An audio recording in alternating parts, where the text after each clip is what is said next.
Hello everyone, I hope you're all okay. I'm going to read to you a story from my naughty little sister. I've chosen this because it's one of the books that I used to love reading to my two girls when they were younger at bedtime, so I hope you enjoy it as well.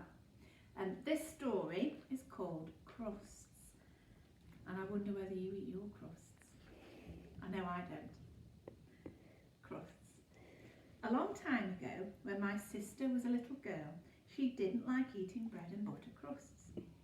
Our mother was very cross about this because she had to eat crusts when she was a little girl, and she thought my sister should eat her crust up too.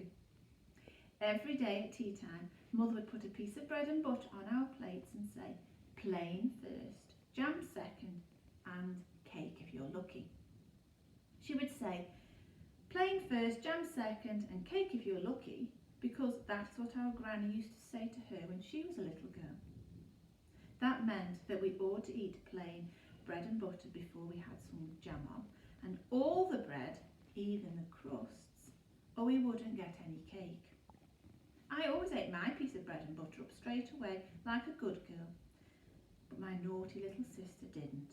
She used to bend her piece in half and nibble out the middle soft part and leave the crust on her plate. Sometimes she played games with the crust. She would hold it up and peep through the hole and say, I see you. Sometimes she would put her hand through it and say, I've got a wristwatch. And sometimes she would break it up into little pieces and leave them all over the tablecloth. But she never ate it. Wasn't she a wasteful child? Then, when she stopped playing with her bread and butter crust, my bad little sister would say, cake, cake, she would say, cake please. Our mother would say, what about that crust? Aren't you going to eat it? And my naughty little sister would shake her head. All messy, nasty crust, she would say. No crust, no cake, Mother said. But it didn't make any difference though. My bad sister said, I'll get down then. And if anyone tried to make her eat her crust, she would scream and scream. And there she is playing with her crusts. I hope you don't do that at home. Our mother didn't know what to do. She told Mrs. Next Door Coco Jones, and Mrs. Coco said, try putting something nice on the crusts. See if she will eat them then.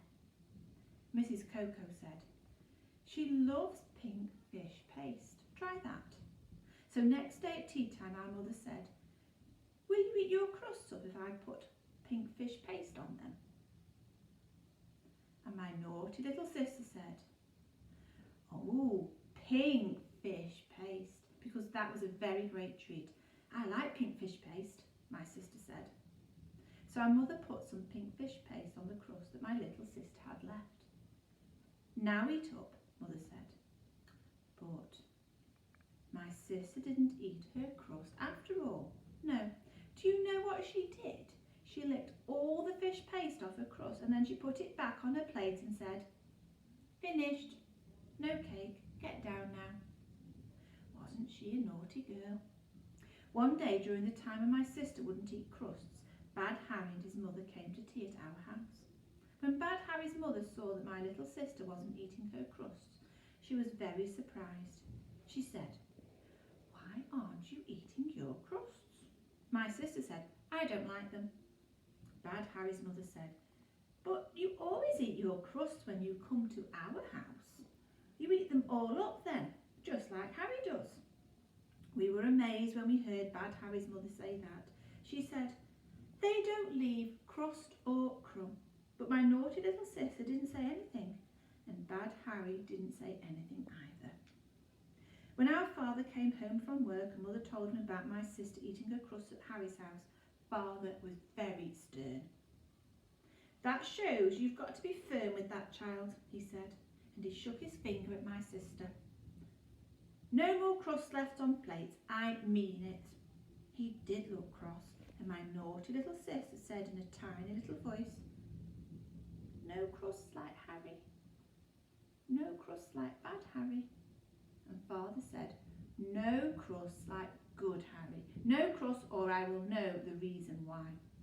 So after that there were no more crusts on my little sister's plate, and she ate cake after that like everyone else.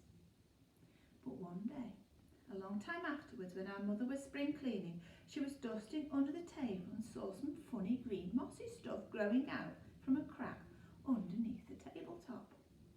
This crack belonged to a little drawer that had lost its handle and hadn't been opened for a long time. Mother said, "Goodness, what on earth is that?" And she went and fetched something to hook into the drawer, and then she tried to pull it out. It took a long time because the drawer was stuck. Mother pulled and prodded and tapped, and all of a sudden, the drawer rushed out so quickly it fell onto the floor. And there's Harry and little sister having some tea and cake. And all over the floor was a pile of green, mouldy crusts. My naughty little sister had found that crack under the table and pushed all her crusts into the drawer when no one was looking. My sister was very surprised to see all that mossy-looking old bread. She'd forgotten all about it. When Mother scolded her, she said, "Oh, I must have been very naughty. I eat my crust now, though, don't I? And we thought you were going to be good like Harry," our mother said, and then my sister laughed and laughed. And you know what? And do you want to know why she did that?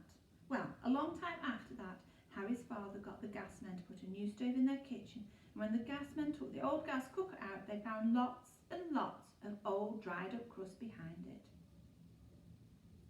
When our mother heard about this, she laughed too. "Fancy's all expecting you to learn anything good from that bad Harry," she said. And that's the end of the story of my naughty little sister. Not really eating her crust, but hiding them.